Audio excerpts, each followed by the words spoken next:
जय श्री राम। परम प्रिय मेरे भाई बहन, ज्येष्ठ मास के शुक्ल पक्ष की एकादशी को निर्जला अथवा भीमसेनी एकादशी के नाम से जाना जाता है।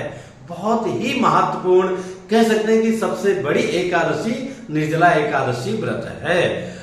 पूरे वर्ष मतलब साल भर जो लोग एकादशी का व्रत नहीं रख पाते हैं, अधिक मास को जोड़ करके मतलब 26 एकादशी का भी व्रत नहीं किया है, तो उन सारे एकादशियों का फल एक अकेली निर्जला एकादशी का व्रत करने से हमें प्राप्त हो जाता है। ग्रंथों में आया है, संवत्सर से या मध्य एकादशियो भवन्ति तासाम फल मवाप्नोति अत्र में नात्र संशय। संवत्सर मतलब पूरे वर्ष भर का और अधिक मास के सहित, इसमें कोई संशय नहीं है। ज्येष्ठे मास प्रयत्नेन सपोष्या जलवर्जिता। ज्येष्ठ मास शुक्ल पक्ष की जो एकादशी है, सपोष्या जलवर्जिता मतलब बिना जल के व्रत को करना चाहिए, बिंदु मात्र भी जल ग्रहण नहीं करना चाहिए। अगर आप स्वस्थ हैं तो, कोई जो बीमार है, बच्चे बूढ़े हैं, उनके लिए थोड़ी छूट है, पर लहसुन प्याज बैगन कुनरू अनाज ये सब तो बिल्कुल ग्रहण नहीं करना चाहिए। जो व्रत नहीं भी कर सकते हैं उन्हें भी जो है फल के अतिरिक्त कुछ भी नहीं खाना चाहिए। प्रयत्न तो यही करना चाहिए, और जिनके लिए मजबूरी है उनको भी चावल बैगन मसूर का दाल कुनरू इत्यादि ग्रहण नहीं करना चाहिए। 2023 में 31 मई 2023 को ये पावन व्रत प्राप्त हो रही है, और इसका पारण जो है 1 जून को प्रातः 5:24 से लेकर के 8:10 के अंदर करना उत्तम और श्रेष्ठ रहेगा।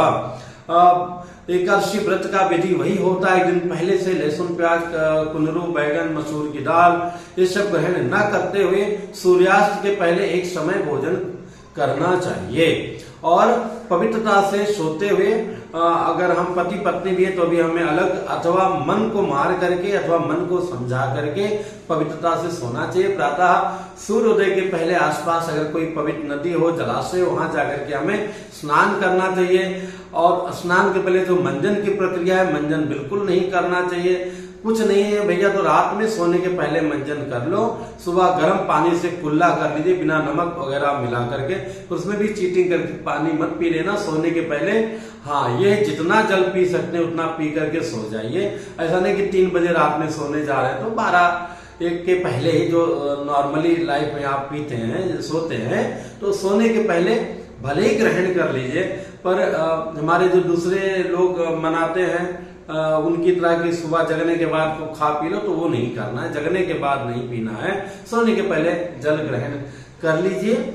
और उठने के बाद जैसा कि मंजन नहीं करना है, और इसके अलावा क्रीम पाउडर लाली लिपस्टिक कोई भी परफ्यूम और शेविंग करना, आफ्टर शेविंग लगाना, ये सब करना, ये सब बिल्कुल नहीं करना चाहिए। भगवान जी की सेवा करनी चाहिए, और भगवान की कथा है अथवा विशेष उत्सव है, पूजा पाठ है अपने प्रभु का हरि का। चूंकि ये जो एकादशी का व्रत है ये हमें आयु आरोग्यता संतुष्टि के साथ में भगवत प्राप्ति जो है अवश्य प्राप्त होती है निर्जला एकादशी का व्रत करने से।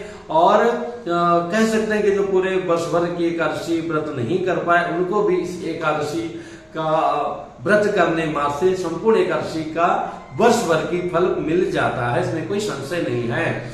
और रात्रि जागरण करना चाहिए, और एकादशी व्रत का जो है कथा सुनना चाहिए। यहाँ पर भी जो है भगवान जो है श्री कृष्ण जी जो है युधिष्ठिर जी को बताते हैं कि महाराज ये एकादशी व्रत बहुत ही कठिन है, चूंकि निर्जला है।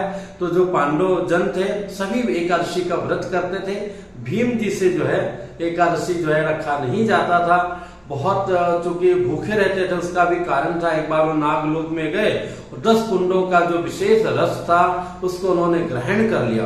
उसके कारण जो है जो भी खाए तुरंत पच जाता था, उनके पेट की अग्नि कभी शांत नहीं होती थी, भूख हरदम बढ़ी रहती थी। इसलिए जो है जय जय सिया राम वो एकादशी व्रत नहीं कर पाते थे, पर अपने भाई जनों को सबको देख करके बहुत प्रसन्न होते थे। लेकिन मन में दुख भी होता था कि मुझसे एकादशी व्रत कैसे संपन्न हो पाएगा, मुझे कैसे लाभ मिलेगा। एक बार प्रणाम करके व्यास जी से उन्होंने पूछा, तो व्यास जी ने कहा कि आप दुखी मत हो, ज्येष्ठ मास के शुक्ल पक्ष की जो एकादशी है इस एकादशी का व्रत कीजिए, संपूर्ण एकादशी का जो है व्रत आपको प्राप्त हो जाएगा। भीम जी ने भी सब कुछ मन को मार करके, समझा करके, प्रयत्न करके किया और उनको जो है पूरा लाभ मिल गया। इनको जो है वृकोदर भी कहा जाता है, क्योंकि वृक नाम की अग्नि जो है भीम जी के पेट में जलती रहती है। तो मेरे भाई बहन, और एकादशी के अगले दिन जो पारण का समय 5:24 AM से लेकर 5:24 AM से लेकर के 8:10 AM के अंदर में, तो यहाँ पर हमें कम से कम भैया अन्नदान, स्नान कर लीजिए। स्नान करने के बाद में भगवान जी की जैसे पूजा करते हैं वैसे पूजा कर लीजिए।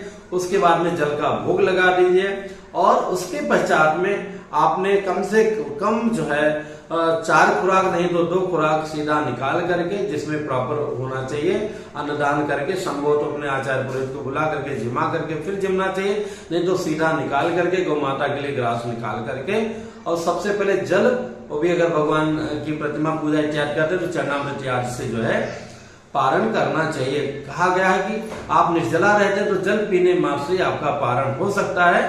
तो ये 8-10 के अंदर कर लीजिएगा। उसके बाद में चाय इत्यादि जैसी आपकी व्यवस्था हो ऐसा करना चाहिए। उत्तम तो ये कि द्वादशी को भी एक समय ही ग्रहण किया जाए। इससे संबंधित जो प्रश्न हो कमेंट्स कीजिएगा, बताने का प्रयत्न करूंगा। पुनः मिलूंगा एक नई जानकारी के साथ में।